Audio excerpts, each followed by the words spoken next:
สวัสดีครับคุณกำลังอยู่กับช่องมัชชาจอมปวดแม่สอดนะจ๊ะกำลังฝึกลูกม้ากินกล้วยนะครับปกติลูกม้าจะ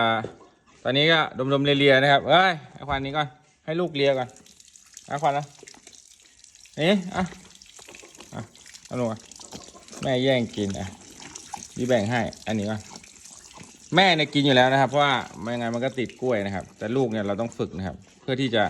ฝึกป้อนอาหารให้กับมือนะครับมันจะได้ไม่แงบนะครับมันจะได้รู้เอาไป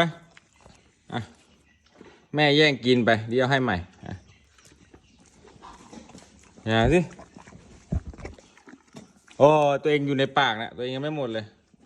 นี่ฝึกลูกก่อนเอาน้องเอาฟันหวานกินแม่ยุ่งไงเอาดูลองฝึกเอา